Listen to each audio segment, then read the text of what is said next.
Raffaele Imperiale, Crown Witness. All eyes are on Kinahan ally Raffaele Imperiale, who has made the shocking decision to cooperate with law enforcement and testify about his atrocities.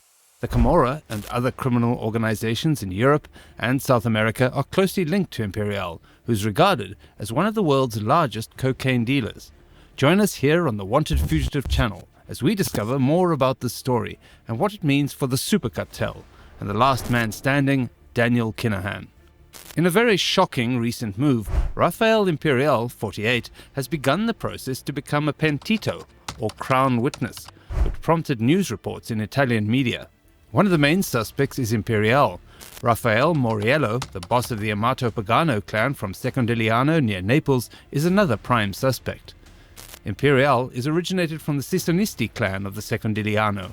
He made statements in the case about at least 2 co-defendants, including Mauriello. His first statement was allegedly dated October 25th. It's also interesting to note that 2 other main suspects, including Mauriello, made statements. Mafiosi almost never speak to the police. The ANSA news agency later denied this, claiming that only Imperiale has defected to the judiciary as a repentant. Who is Imperiale? Raffaele frequently moved about because he was a man of the world. For several years he operated a coffee shop location where marijuana could be legally purchased in the Netherlands. He also developed some helpful contacts there that would help him on his ascent through the drug underworld. According to reports, a Dutch criminal sold Imperiale 2 stolen Van Gogh paintings with a combined worth of more than $100 million, which he then used to bargain with Italian authorities to reduce his sentence. It didn't really matter though. Imperiale was far from a court in Italy. He'd moved to Dubai, which had become a meeting spot for the super rich to relax and socialize. But not all of these folks made their money from legitimate businesses or the oil industry. Some climbed the ladder by selling illegal drugs, just like him. Imperiale discovered himself at the core of a South American cocaine importation scheme from Europe in Dubai. Together with the so-called Super Cartel, they control 1/3 of the coke market in Europe by working closely with drug lords such as WANTED and Daniel Kihahan, both of whom had homes in Dubai. In fact, the organization is among the top 50 drug gangs in the world. If you want to understand just how much money he was making and throwing around by doing this, let us give you some numbers. The money basically poured in. He allegedly spent $500,000 a month, staying in pricey hotels and luxurious houses. Italian investigators claim that Imperiale was accustomed to living comfortably and spent about €7 million on himself in just the first 3 months of 2020. Police deciphered Imperiale's encrypted text messages to his accountant and found that he handed his wife €181,000, his brother-in-law €492,000, his ex-wife €497,000, and that he spent over €214,000 on air tickets, including for his mother-in-law. He shelled out €200,000 for gifts. The big catch: Imperiale was ultimately detained by Dubai police in August 2021 and deported to Italy in March of this year. Prosecutors were eager to add more counts because the defendant had already faced significant prison time. He made the decision to atone, as they say in Italy, rather than face punishment. Apparently, he wants a do-over in life and is willing to go to any lengths to prove his loyalty and change of heart to authorities. This is no small feat. His decision to cooperate with authorities is a big step towards the mafia's downfall. He'll also alter the lives of his former colleagues in the process, so this could have major consequences for the members of the Super Cartel, including Daniel Kihahan, Edin Gakanin, El Rico, and WANTED. More on this ahead. After all, Imperiale was a member of the narco underworld's elite for many years, so he knows all the ins and outs. He's aware of the origin and destination of transportation, of who ordered the hits, and where the dead are buried across several continents. He has pledged to divulge to the Neapolitan anti-mafia magistrates all that he has learned throughout his more than 20 years as a member of the Neapolitan Camorra. For Christy Kinahan Sr. and his 2 kids, Daniel and Christopher Jr., his decision to repent may have far-reaching effects that will only exacerbate their growing difficulties evading international law enforcement. Imperiale is said to have played a significant part in the Camorra, aiding the victorious side in a deadly feud. He established his links to the worldwide drug trade while residing in the Netherlands, similar to other Super Cartel members. More about the cartel. The Kinahan cartel is a notorious group that traffics drugs and weapons internationally. and police have been battling the organization for years.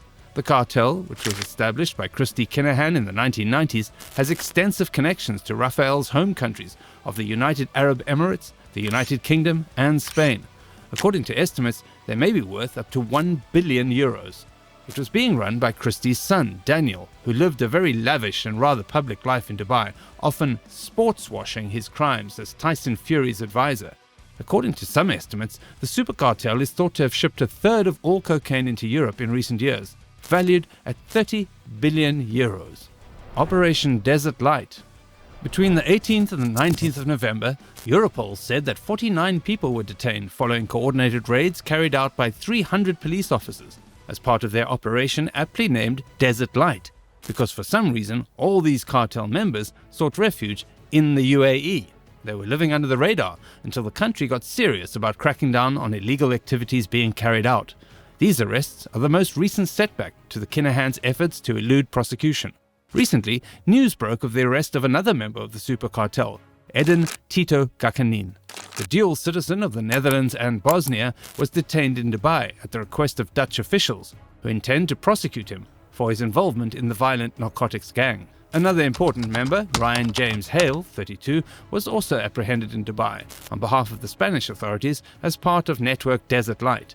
The Civil Guard of Spain told the newspaper El País that they had begun monitoring Hale while he was living in Marbella on Spain's south coast. They obtained access to encrypted phone messages between people they claim were prolific cocaine importers from Central America to ports in Spain. Secret chats, including a person named Robo, who was attempting to determine whether a 700-kilo cocaine shipment that went missing in Valencia in 2020 was seized by police or stolen by a rival gang. The Civil Guard later identified Robo as Hale, whom they accuse of being the overall leader of the Super Cartel. They claimed Hale has strong ties to the Kinahan organized crime syndicate. After being initially recognized by the US Drug Enforcement Administration in 2017, it now leaves the Kinahans as the only senior members who are still at large. The other 4 Super Cartel targets apprehended in Dubai were Panamanian Anthony Alfredo Martinez Metza, who allegedly sourced the cocaine and was behind the name Hassan in encrypted phone messages, and 3 Dutch Moroccans with key positions in the Super Cartel: Zuhair Belker, Husni Ajare, and Raboui Bofa. In the years 2020 and 2021, Zuhair Belker, a 37-year-old man with dual citizenship in the Netherlands and Morocco, smuggled thousands of kilograms of cocaine into the Netherlands. The fact that the suspect was detained in Dubai serves as the foundation for this accusation.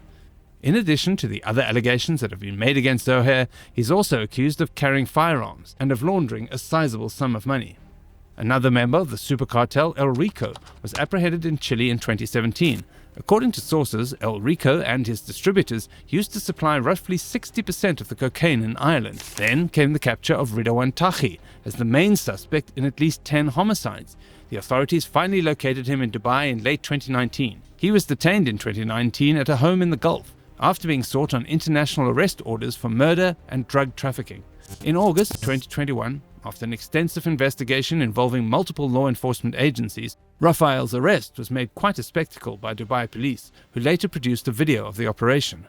More than 4 tons of cocaine, worth more than €800 million, was seized as a consequence of the operation, and Raffaele was detained at his fancy Dubai mansion while swimming in the pool with his wife and 4 kids. At the same time that this seemingly untouchable cartel is being broken up, officials in Europe claim finding record amounts of cocaine, particularly in the port of Belgium. As the last man standing, Daniel Kihahan has apparently fled the UAE. According to media sources, authorities think that the 45-year-old used a fake passport to flee just before the announcement of an international crackdown on his €1 billion drug gang in April. And it's understood that they think the Irish crime lord is desperately trying to find a safe haven abroad, far from the American police who are taking part in the massive takedown of his drug operation.